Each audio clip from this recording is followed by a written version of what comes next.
시청자 여러분 안녕하십니까? BTV 주간 종합 뉴스 시작합니다.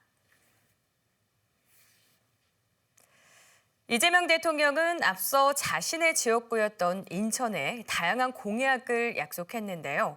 인천공항 경제권 구축과 바이오 산업 육성, GTX 추진 등이 핵심 공약에 포함돼 지역에선 기대가 커지고 있습니다. 이정윤 기자입니다.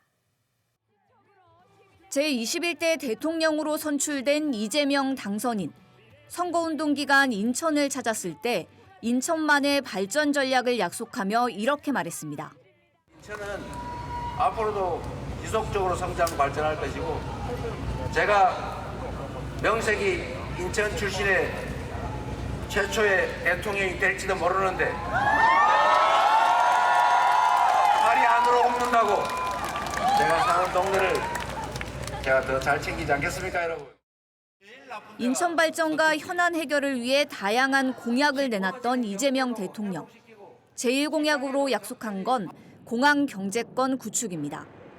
국제공항을 갖춘 인천을 K 콘텐츠와 관광, 문화, 첨단 산업이 융합된 글로벌 허브 도시로 조성하겠다는 구상인데 지역에선 기대가 커지고 있습니다. 제3영역 교통역량 무료화나 제2공항철도 노선 확충이나 또 공공응급의료 인프라 구축 같은 과제들이 함께 추진되어야 될 것 같고요. 또 인천 경제권이 이제 인천을 넘어서 대한민국 미래 성장축으로 자리 잡기 위해서는 이 공약이 단지 청사진에 머무르지 않고 실행력 있는 정책으로 이어지기를 좀 기대하고 있습니다. 국내외 굵직한 바이오 기업들이 둥지를 들고 있는 송도 국제도시. 여기에 바이오 특화단지로 지정된 영종 국제도시까지. 이 당선인은 송도와 영종도를 세계적인 바이오 중심지로 육성하겠다고 약속했습니다. 교통망 확충 사업도 주요 공약에 포함했는데 사업이 추진 중인 GTX B노선은 물론 D, E, 신규 노선도 차질 없이 추진하겠다는 계획입니다. 또 경인철도와 경인고속도로, 인천대로 지하화를 단계적으로 추진해 단절된 도시를 잇고 제물포구와 영종구, 검단구의 출범을 위한 지원도 약속했습니다. 인천의 주요 현안인 수도권 매립지를 종료하겠다고 밝혔는데 구체적인 실천 방안은 제시하지 않았습니다. 더불어민주당 인천시당은 인천이 대통령을 배출한 도시로 부상했다면서 인천 발전에 더욱 박차를 가하겠다는 입장을 밝혔습니다. BTV 뉴스 이정윤입니다. 강화와 서울을 오가는 유일한 대중교통 수단인 3000번 버스. 지난해 7월 이후 운행 대수가 크게 줄면서 이용자들의 불편이 이어지고 있는데요. 10년 만에 부활한 강화군 의회 군정지리에서는 이 3000번 버스의 증차 대책과 또 지역 화폐 제도의 필요성 등이 함께 제기됐습니다. 보도에 김지영 기자입니다. 강화에서 신촌까지 운행하는 3000번 버스. 강화와 서울을 연결하는 사실상 유일한 대중교통 수단입니다. 기존 하루 23대가 운행되던 이 버스는 작년 7월 이후 8대로 급감했습니다. 이후 2대가 증차되긴 했지만 여전히 기존의 절반에도 미치지 못해 이용자들의 불편이 계속되고 있습니다. 박용철 군수를 상대로 군정지리에 나선 박흥열 강화군 의원은 3000번 버스에 대한 구체적인 증차 대책을 촉구했습니다. 그동안 2대가 정차되어졌기는 했습니다만은 배차 간격은 10분에서 30분에서 40분으로 늘어났고 국민들의 불만은 폭발적으로 증가하고 있습니다. 3000번 버스를 2024년 7월 이전 수준으로 정차할 계획은 없는지. 이에 대해 박용철 군수는 7월 중 2대를 추가 증차해 총 12대 운행을 추진 중이라고 설명했습니다. 그리고 현재 2대를 추가 정차하기 위해서 서울시와 김포시를 찾아다니며 협의한 결과 긍정적인 답변을 받아냈습니다. 현재 행정 절차 진행 중이며 2025년 7월경 2대 정차 계획을 추진하고 있습니다. 이와 함께 서울 강화 간 광역 급행버스, 일명 M버스 도입도 추진 중이라고 설명했습니다. 이날 군정질문에선 지역화폐 제도입 필요성도 함께 제기됐습니다. 침체된 지역 경제를 살리고 늘어나는 역외 소비를 줄이기 위한 방안으로 지역화폐가 효과적인 수단이란 주장입니다. 인천시의 데이터를 보더라도 강화군의 역외 소비 비율은 갈수록 늘어나고 있고 특히 식료품이나 일상생활 필수 품목, 외식 등에서 역외 소비율이 높습니다. 이러한 소비를 지역 내로 전환시키는 가장 현실적인 수단이 바로 지역화폐입니다. 이에 대해 박용철 군수는 새로운 지역화폐 도입에 대해선 신중한 입장을 밝혔습니다. 과거 강화군이 발행했던 강화사랑 상품권이 부정유통 등의 문제로 사용이 중단된 바 있고 현재는 인천 이음카드만으로도 소상공인 지원 효과를 내고 있다는 겁니다. 강화군과 옹진군 지역은 연매출 30억까지 모든 소상공인에게 10% 할인율을 적용하고 있어 별도 지역사랑 상품권 발행 시 실익 없이 강화군 재원만 충당하게 될 것이라고 판단됩니다. 다만 농업인수당 등의 기존 정책 자금을 지역에서 사용할 수 있는 방안이 있다면 적극 검토하겠다는 뜻을 밝혔습니다. 한편 강화군수를 상대로 한 이번 군정 질문은 이번이 10년 만으로 지난 2015년 이상복 군수 재임 당시 윤재상 의원의 질의가 마지막이었습니다. BTV 뉴스 김지영입니다. 올 연말이면 영종국제도시와 청라국제도시를 잇는 다리가 개통합니다. 영종에 생기는 세 번째 다리인데요. 하지만 이 통행료를 둘러싸고 논란이 일고 있습니다. 왜 그런 건지 이정은 기자가 보도합니다. 영종과 청라를 잇는 제3연육교입니다. 당초 건설비는 5천억 원으로 두 지역 주민들이 부담했습니다. 이 때문에 인천시는 영종과 청라 지역 주민들의 무료 통행을 추진해왔습니다. 하지만 인천시와 국토부가 합의점을 찾지 못하면서 통행료 산정은 여전히 안개 속입니다. 제3연육교가 개통을 하면 인천대교와 영종대교의 통행량이 줄어 이에 대한 손실 보상금을 줘야 하는데 산정 기준이 워낙 다르기 때문입니다. 산정 기준에 따라 추산되는 손실부담금은 최대 6천억 원. 제3연육교 유료화가 검토되고 있는 이유인데 영종 지역 주민들은 강하게 반발하고 있습니다. 주민들은 통행료를 부과하는 것은 헌법 위반이라며 유료화 방침을 철회하라고 요구했습니다. LH는 토지 조성 원가에 제3연육교 건설비를 포함시켜 이미 분양자들로부터 비용을 회수했다. 그런데도 통행료를 다시 부과하겠다는 건 명백한 이중 부담이자 공공재로를 서로 사적으로 요구하는 사유화 행위다. 특히 영종에는 무료 도로가 아예 없는 상황. 영종대교와 인천대교에 이어 세 번째 다리마저 통행료를 부과하는 건 기본권 침해라고 주장했습니다. 제3연육교가 유료화되면 영종 주민은 한 번 이상의 외출은 요금 없이 할 수 없는 도시에서 살아가게 된다. 이것은 명백한 헌법적 기본권 침해이자 부조적 차별이다. 영종 주민들은 유료화 방침을 철회하고 전 국민 무료화를 선언하라고 촉구했습니다. 현재 인천경제청은 제3연육교 통행료를 결정하기 위한 행정 절차를 진행하고 있습니다. 다만 영종과 청라 주민은 일정 부분 무료화를 하겠다는 계획입니다. 이제 경쟁 방지 조항에 의해서 우리가 그 손실분을 일정 부분 이렇게 부담해야 한다는 내용 때문에 어쩔 수 없이 이제 받게 되는 건데요. 주민들 입장에서 가장 유리한 방향으로 저희도 이제 정책 결정을 하려고 노력하고 있습니다. 영종 주민단체는 제3연육교 통행료 무료화를 위한 법적 투쟁을 예고하면서 논란은 쉽게 사그라들지 않을 전망입니다. BTV 뉴스 이정윤입니다. 인천 중구에는 우리나라 최초의 실내 극장인 애관극장이 있습니다.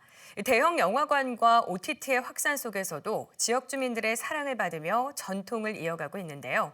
인천 지역 시민단체들이 애관극장을 국립영화박물관으로 조성해야 한다고 제안하고 나섰습니다. 이재호 기자의 보도입니다. 중구 경동에 있는 애관극장. 우리나라 최초의 실내 극장으로 130년 전인 1895년에 문을 열었습니다. 6.25 전쟁 때 소실되기도 했지만 극장은 오랜 역사를 꿋꿋이 지키고 있습니다. 애관극장이 살아남을 수 있었던 건 지역 주민들의 큰 사랑이 있기에 가능했습니다. 집에서도 가깝고 이제 CGV보다 이제 훨씬 가격이 저렴하고 하니까 좀 찾아오고 이제 시설은 낙후됐지만 그래도 인천이 최초니까 그런 의미가 좀 많은 것 같습니다. 우리는 옛날부터 인천을 사랑하는 사람 같다면 애관극장, 애관은 인천극장입니다. 이런 애관극장도 수년 전부터 존폐 기로에 서 있습니다. 코로나19와 OTT 확산 등이 겹치면서 긴 재정난을 겪고 있기 때문입니다. 지난 2021년엔 부동산 시장에 매물로 나오기도 했습니다. 이에 지역에선 공공이 나서 애관극장을 살려야 한다는 주장이 나오고 있습니다. 우리나라 영화관 역사의 시초인 만큼 국립영화박물관으로 조성해 보존해야 한다는 겁니다. 국가가 국립영화박물관으로 운영하려면 일단 매입을 해야 되고, 그렇다면 이제 극장이 사라지는 위기는 이제 넘기게 되니까 그 다음에는 이제 이거를 원도심을 살리는 공공문화 인프라로서 뿐만 아니고 국가적인 영화 인프라로서 다양한 콘텐츠를 거기다가 반영할 수 있을 것 같고요. 과거 인천시도 애관극장이 매물로 나왔을 때 매입을 검토한 바 있습니다. 매입을 추진하기 위해 민관 협의체까지 구성했지만 결국 무산돼 버린 상황. 시민 모임은 인천시에서 추진이 어렵다고 보고 이번엔 대통령에게 공약으로 제안할 방침입니다. BTV 뉴스 이재호입니다. 지난 겨울 인천에서 돌봄 사각지대에 놓인 초등학생이 숨지는 안타까운 사고가 있었습니다. 이후 인천시교육청은 방학 중 위기 학생을 조기에 발굴하고 지원하는 대책을 마련했는데요. 교내 발굴부터 긴급 지원, 또 지자체 연계까지 통합 지원 체계를 도입한다는 계획입니다. NIB 노유리 기자입니다. 지난 2월 인천 서구의 한 주택에서 발생한 화재 사고. 방학을 맞아 집에 혼자 있던 초등학생 문하은 양은 크게 다쳐 병원으로 옮겨졌지만 결국 숨졌습니다. 당시 부모는 부재 중이었고 문 양은 위기 아동 관리 대상이었지만 소득 기준에 따라 복지 지원에서 제외됐습니다. 돌봄 공백과 제도적 한계가 겹친 안타까운 사고에 인천시 교육청은 방학 중 위기 학생 발굴을 위한 사각지대 통합 지원 대책을 마련했습니다. 방학 전 학교별 집중 발굴 기간을 운영해 위기 가능성이 있는 학생 정보를 검토하고 지원 대상자를 선별합니다. 또 원스톱 통합 지원 시스템을 도입해 각 지역 행정복지센터와 연계하여 복지 재원의 폭을 넓혔습니다. 학교에서는 그렇게 해서 발견하고 신청만 해줘라. 나머지는 교육지원청하고 행정복지센터에서 지원을 하는 방안을 좀 강구를 해서 통합 지원을 하겠다. 동시에 신속하게 여러 개의 재원을 동시에 이제 아이한테 지원이 되겠죠. 기존엔 교육지원청을 통해서만 위기 학생에 대한 조치가 이루어졌다면 이젠 지자체와의 협업으로 보다 신속하고 실질적인 대응이 가능해졌습니다. 이번 원스톱 통합 지원 시스템은 오는 7월부터 미추홀구와 계양구 등 6개 지역에서 시범 운영되며 이후 인천 전역으로 확대될 계획입니다. 학교의 그런 인식이나 문화를 좀 정착시키고 각각의 그 영역에서 사각지대에 있는 학생들이 있는지 한 번 더 살펴볼 수 있는 그런 계기를 지금 마련을 하는 거였고, 병원비와 생필품 등 긴급 지원비 역시 즉시 지급되며 민간 기관과의 협력을 통해 방학 중 돌봄 프로그램도 함께 운영됩니다. 시교육청은 학교와 지자체가 협력해 실질적인 대응과 지원을 통해 돌봄 사각지대 해소에 나선다는 방침입니다. NIB 뉴스 노율입니다.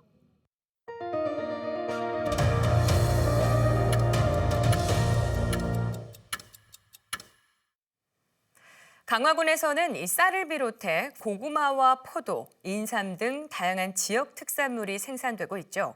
하지만 이 대부분 원물 그대로 유통돼 농가의 소득 증대에는 한계가 있다는 지적이 나오고 있습니다. 이런 문제를 해결하기 위해서 이 가공과 체험 관광 등을 결합한 6차 산업을 육성해야 한다는 목소리가 제기됐습니다. 보도에 김지영 기자입니다. 강화도에서 재배한 쌀로 만든 라면입니다. 밀가루면보다 소화가 잘 되고 건강한 간편식으로도 주목받고 있습니다. 쌀뿐 아니라 고구마와 포도, 인삼 등 다양한 농산물이 생산되는 강화군. 하지만 대부분 원물 그대로 유통돼 농가 수익을 높이는 데는 한계가 분명합니다. 이런 문제를 해결하기 위해 농산물 가공과 체험, 관광을 결합한 6차 산업으로의 전환이 필요하다는 주장이 제기됐습니다. 최중찬 강화군 의원은 2일 열린 강화군 의회 5분 발언을 통해 지역 내 6차 산업 활성화 필요성을 강조했습니다. 이제는 생산 중심의 농업에서 벗어나 가공과 체험, 유통, 관광이 융합된 6차 산업으로 나아가야 할 때입니다. 농업의 다원적 가치를 극대화하고 지역 경제에 활력을 불어넣기 위한 전략적 선택입니다. 실제로 지역에선 강화 포도를 활용한 와인 생산 등 지역 농산물의 부가가치를 높이려는 시도가 이어지고 있습니다. 6차 산업의 지속 가능한 발전을 위해선 제도적 기반이 뒷받침돼야 한다는 지적도 나왔습니다. 강화군에는 6차 산업 관련 육성에 관한 조례가 부재한 상태입니다. 6차 산업 경영체 인증제도와 함께 가공시설 구축 및 체험관광 연계사업에 대한 보조금 지원이 제도화되어야 합니다. 또 소규모 농가에 대한 지원을 강화하고 지역 공동 브랜드를 구축해 확장성을 높여야 한다는 목소리도 함께 제기됐습니다. 이번 주장에 대해 강화군은 의회에서 관련 조례 제안이 처음 나온 만큼 기존 사업과의 연계 가능성 등을 검토해 조례 제정 여부를 살펴보겠다고 밝혔습니다. BTV 뉴스 김지영입니다. 날씨가 이제 봄에서 여름으로 접어들고 있습니다. 올해도 지난해 못지않은 길고 더운 여름이 될 거라는 예보가 나오고 있는데요. 오늘은 이 삶의 변화를 가져오고 있는 기후 위기 문제를 짚어봅니다. 먼저 백창현 기자가 이 생존에 문제가 되고 있는 농촌 지역의 기후 위기 문제를 취재했습니다. 안성에서 40여 년간 농사를 지어온 고진숙 씨. 고 씨가 처음 안성으로 왔을 때와 지금의 농촌 생활은 크게 바뀌었습니다. 특히 논농사에 쓰는 모짜리를 더 이상 키우지 못하게 된 것에서 변화를 느끼고 있습니다. 3년 전부터 날씨가 뜨거워지면서 벼 모종이 자라지 않는 겁니다. 날씨가 이제 추웠다 더웠다 막 이러니까 그게 제대로 안 크니까 들쑥날쑥하면 이게 이한 게 심어지질 않아서 그것도 해보다가 안 되겠어서 그냥 아예 다 키운 거를 사다 심는 거죠. 함께하고 있는 축사도 급격한 기온 변화에 어려움을 느끼는 것은 마찬가지입니다. 겨울에는 열선, 여름에는 냉방을 해야 하니 전기요금도 크게 늘었습니다. 고 씨는 기후위기라는 단어에 익숙하지 않았다 하면서도 이제는 정말 위기가 맞다고 말합니다. 직접적으로 이게 눈으로 보는 거죠. 그러니까 날씨 탓도 기후가 점점 저게니까 사는 게 점점 어려워지는구나 그런 생각도 드는 거죠. 양계 사업을 물려받아 닭을 키워온 백승엽 씨도 상황은 비슷합니다. 백 씨는 올해 10만 마리를 키우던 농장을 3만 마리 수준으로 줄이고 동물복지 인증을 준비 중입니다. 갈수록 더워지는 날씨에 대응하기 위해서입니다. 이 동물복지라는 것 자체가 같은 면적당 사육 두수를 좀 제한하고 있기 때문에 같은 면적에서 조금 개체수를 줄여서 이 안에 내부의 온도가 급격하게 상승하는 것을 막을 수 있는 효과가 있고요. 백 씨는 수익적으로는 부족할 수는 있지만 미래를 대비하기 위한 투자라고 생각한다고 덧붙였습니다.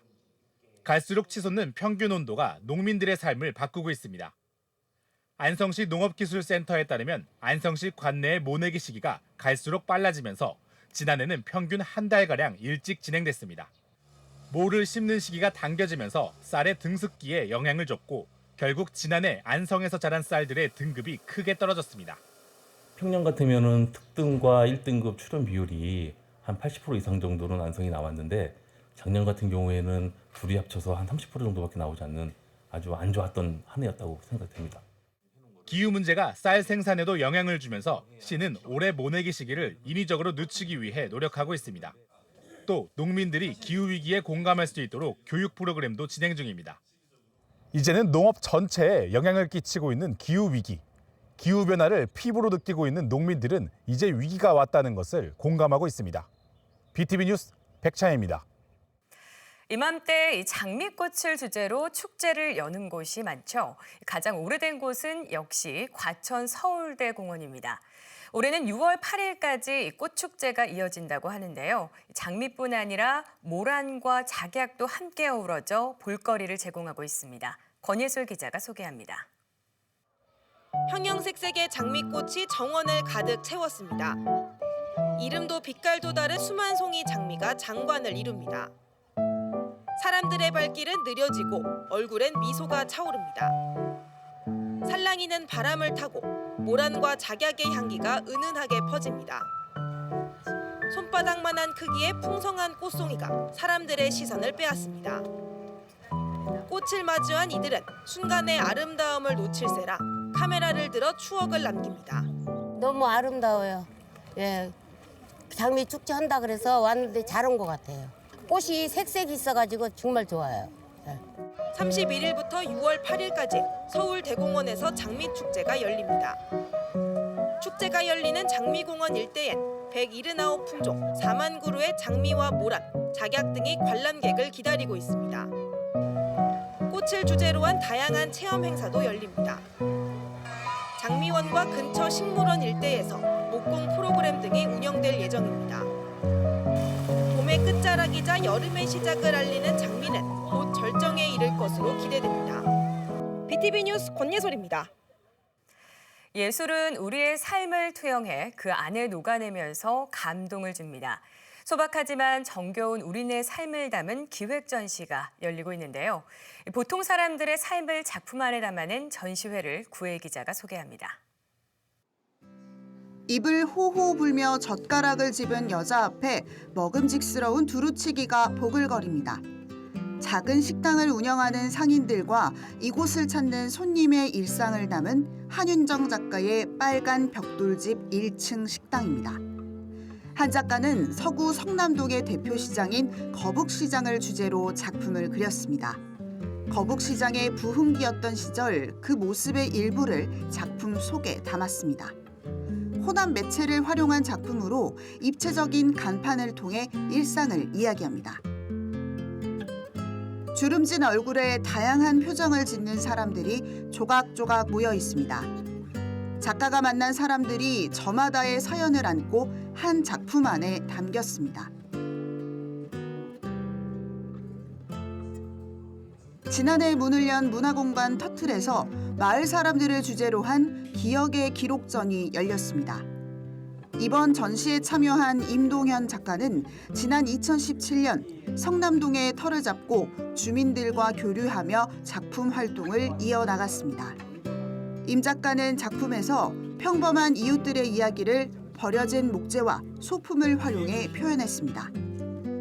모든 사람들이 각자 중요한 자기의 삶의 이유가 있고 그러니까 세상이 주목하지 않는 사람들을 제 작품 속에서는 주인공으로 대접하기 싶어서 이 동네 주변에 있는 할머니, 청년들 그런 사람들의 이야기를 제 작품에 담고자 했습니다. 지난해 문을 열고 벌써 4번째 전시를 열고 있는 문화공간 터틀. 지역 주민들에게 다양한 문화 체험을 공유하는 공간으로 자리매김하고 있습니다.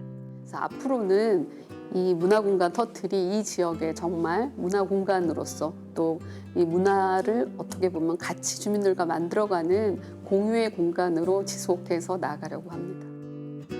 기억의 기록전 마을 사람들은 오는 6월 15일까지 계속됩니다. BTV 뉴스 구혜입니다. 이번 주 준비한 소식은 여기까지입니다. 이상으로 BTV 주간 종합 뉴스를 마칩니다. 시청해주신 여러분 고맙습니다.